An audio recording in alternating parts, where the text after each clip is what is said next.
السلام علیکم ورحمۃ اللہ وبرکاتہ۔ ہمارے channel all rounder Rajput subscribe کریں، شیئر کریں، لائک کریں۔ اب لڑائی شروع ہوئی اور کافروں نے پتھروں اور تیروں کی بارش کر دی۔ ادھر سے بھی جوابی کارروائی کی گئی۔ ایک دن سارے لشکر نے ایک ساتھ مل کر حملہ کیا اور قریش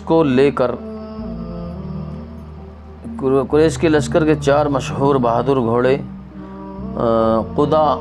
قدا کر کھائی کے پاس پار پہنچائے گئے۔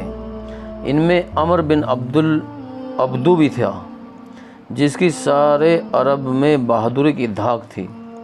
عمر بہت بڑا بوڑھا تھا، لیکن اس بڑھاپے میں بھی وہ 1000 سوار کے برابر مانا جاتا تھا، اور بڑے بہادر اس کا سامنا کرنے سے جھجکتے تھے۔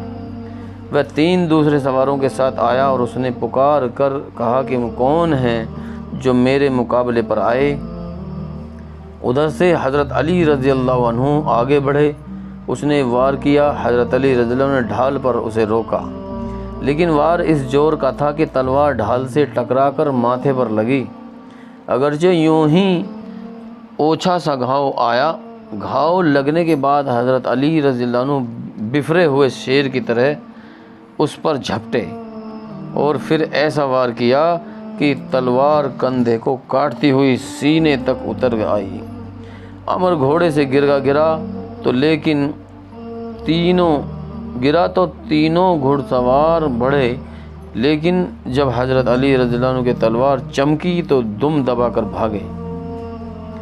ان میں سے 2 تو اپنی جان بچا کر نکل گئے اور ایک کھائی میں گر کر مر گیا۔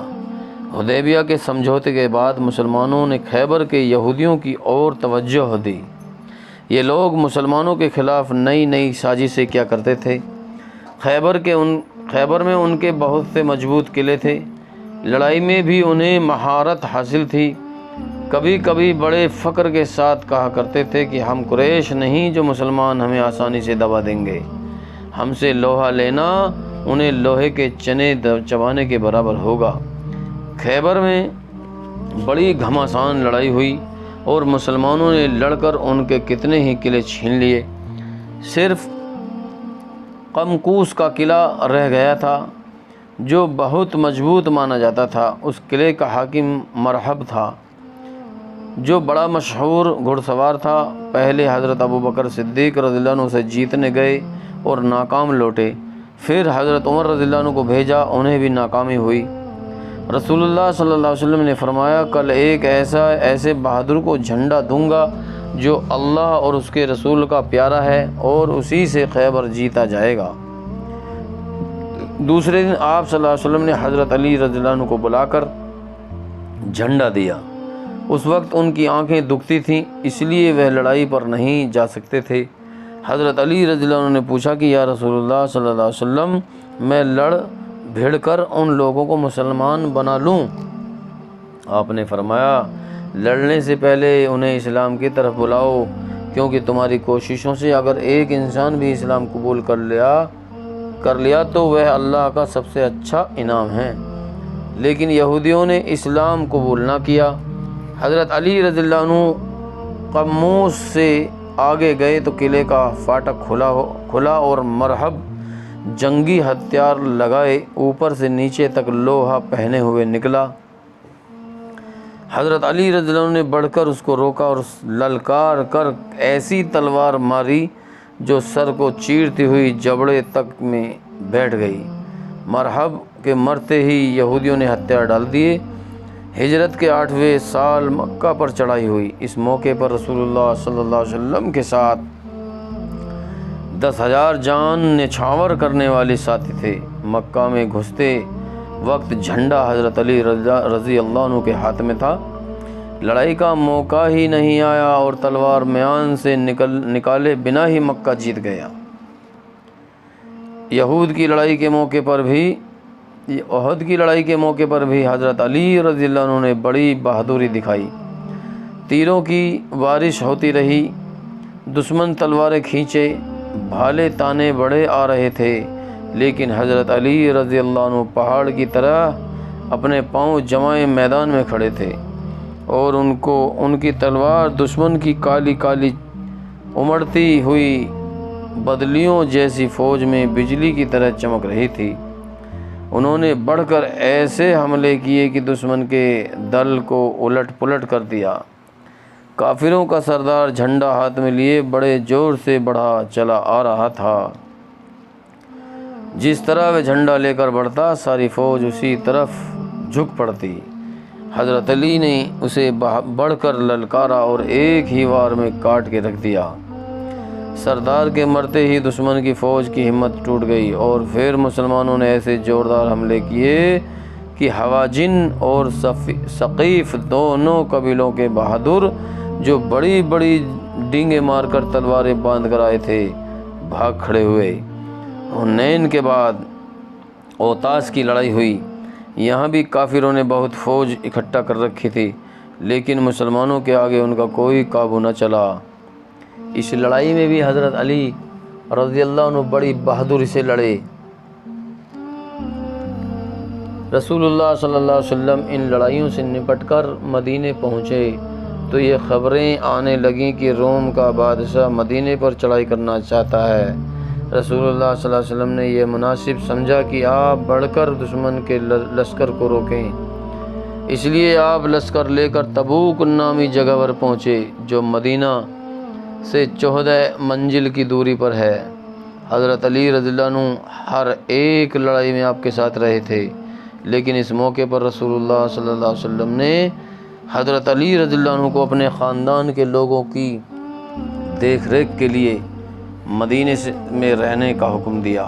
حضرت علی رضی اللہ عنہ کو اس بات کا بہت خیال تھا کہ جہاد کے ثواب میں ان کا حصہ نہیں ہوگا، اس لیے بہت پریشان تھے۔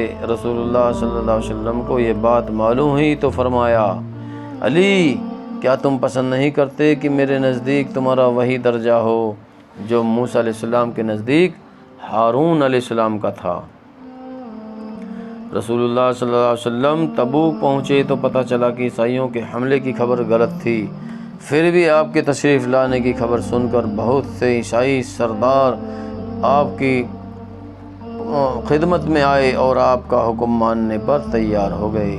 رسول اللہ صلی اللہ علیہ وسلم تبوک سے لوٹے تو حج کا موسم قریب تھا۔ رسول اللہ صلی اللہ علیہ وسلم نے حضرت ابوبکر صدیق رضی اللہ عنہ کو امیر جماعت بنا کر بھیجا۔ جو ہی سور برات اتری، نبی کریم صلی اللہ علیہ وسلم نے حضرت علی کو مکہ بھیجا کہ لوگوں کو سورہ برات سنائیں اور ساتھ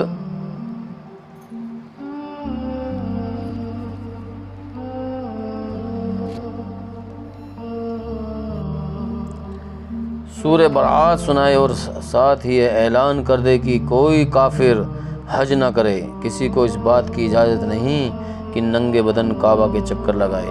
عرب کے دکن میں یمن کا علاقہ ہے، یہاں کے زیادہ تر لوگ ابھی تک مسلمان نہیں ہوئے تھے۔ رسول اللہ صلی اللہ علیہ وسلم نے حضرت خالد بن ولید رضی اللہ عنہ کو ان میں اسلام پھیلانے کے لیے بھیجا۔ وہ 6 مہینے تک وہاں رہے لیکن کامیابی نہیں ہوئی۔ ہجرت کے 10ویں سال رسول اللہ صلی اللہ علیہ وسلم نے حضرت علی رضی اللہ عنہ کو یمن جانے کا حکم دیا۔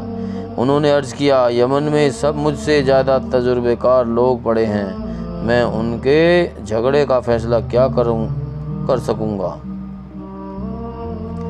رسول اللہ صلی اللہ علیہ وسلم نے ان کے لیے دعا کی اور پھر اپنے مبارک ہاتھوں سے ان کے سر پر عمامہ باندھا اور انہیں کالا علم دے کر یمن بھیجا۔ حضرت علی رضی اللہ عنہ کے میٹھے بول تھے اور نرم طبیعت تھی۔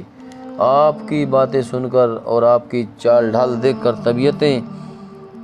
طبیعتیں اپنے آپ ہی آپ کی طرف کھینچتی تھیں۔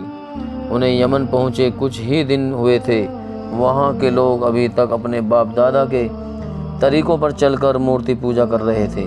آپ کے پاس آ کر ایک ایک کر کے مسلمان ہونے لگے اور ہمدان کے قبیلے میں تو کوئی ایک آدمی بھی ایسا نہیں بچا جس کے دل پر اسلام کی سچائی کی چھاپ نہ لگ گئی ہو۔